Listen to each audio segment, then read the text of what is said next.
She lost her older brother at 5 months old, and now her mom is weaponizing grief to force her into free childcare, 5 times a month.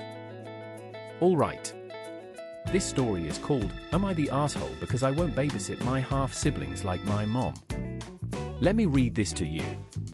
Oh, this is gonna be good. Let's hear it. Am I the asshole because I won't babysit my half-siblings like my mom wants? Wait, hold on. She moved out at 18 and her mom is on her about this? That's a whole different dynamic when you're an adult. Right, that's the pivot point here. And it gets worse from there.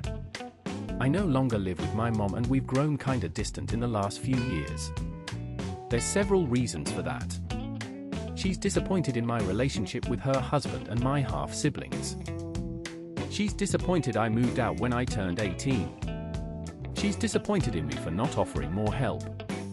I dislike how much babysitting she has expected out of me, and I'm really surprised and kind of let down by some of the things she expected to happen when she got married again. See, here is the thing though. She's 20, she set a boundary by leaving, and her mom's response is disappointment across the board. That tells you everything about what's actually happening here. The disappointment is doing a lot of work. Let's add some context. So her mom's disappointment list is the relationship, the move, the lack of help. Basically everything except thanks for being born. Seriously, it's like a checklist of grievances with no wins column. Now this is where it gets interesting.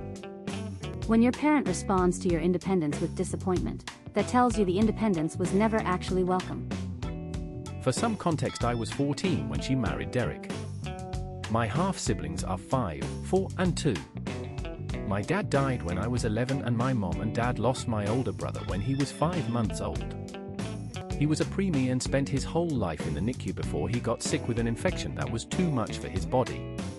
I don't remember him, but my parents told me about him and Mom used to have photos of him displayed at home. My mom took them down because she feared it would traumatize my half-siblings seeing him look so sick their whole lives, which is weird to me because she didn't worry when it was me. If you want to hear how this ends, make sure you follow FPM stories so you don't miss the next one. Oh no. Wait, I need to process this. She lost her dad at 11, they lost a baby brother, and now I'm already seeing how her mom might be using that grief in a complicated way. You're picking up on the pattern early. Shall we continue? I have seen this before. Parents who've experienced loss sometimes unconsciously expect their other children to fill emotional voids. The grief is real, but it can't become a reason to obligate someone else's time and labor. That's crossing a line.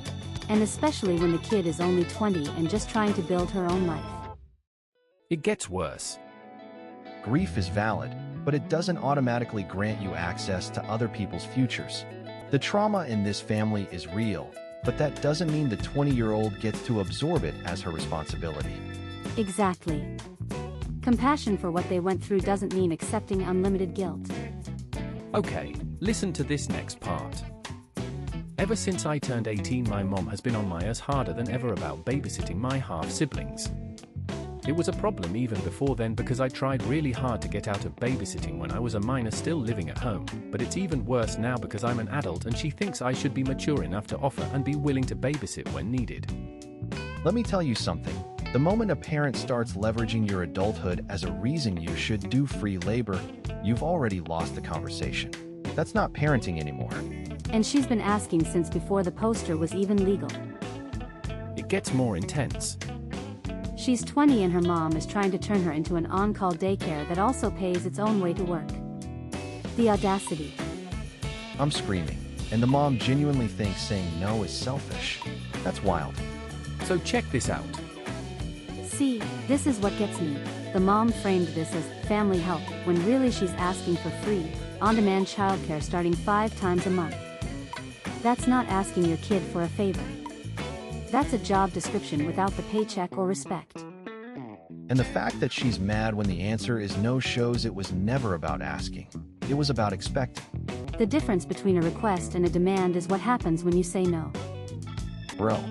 If she had her way, I would be babysitting 5x a month. She asks every weekend and every third Wednesday because it's like an anniversary thing for her and Derek. I always say no. My mom gets mad every time I say no, and she wants a good reason for me to say no, or she tells me I should just do it. She told me babysitting is what people in families do, and she told me I should want to do it because it means helping her and spending time with my half-siblings. Stop. Wait, did they really just 5 times a month, and she's mad when the answer is no, and sometimes there's no payment? That's not asking for help, that's a demand with resentment attached. The every third Wednesday thing is particularly calculated. There's one more bit here. So let me get this straight.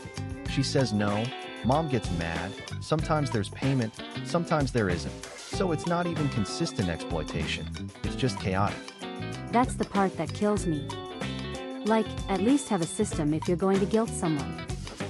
Wait till you hear what happens next. Inconsistent payment plus consistent anger equals coercion dressed up as family. And Derek asking for her as a backup plan? That's the mom weaponizing him too. Right, he became the good cop to her bad cop, and the poster figured that out immediately. Now this is where it gets interesting. Sometimes money or food is offered, but other times I'm expected to do it for free. I just don't want to babysit, and I have told her this more times than I want to think about. She thinks it's selfish and unkind to not agree even one time. She even had Derek ask me a few times, and she was mad I tell him no because he stepped up and blah blah blah. She's not the asshole, not even close. Here is the thing though, her mom has conflated grief with entitlement, and now she's angry because her adult daughter won't subsidize her life. Boundaries aren't selfish, they're necessary. The poster set hers, and she should keep them. Absolutely not the asshole.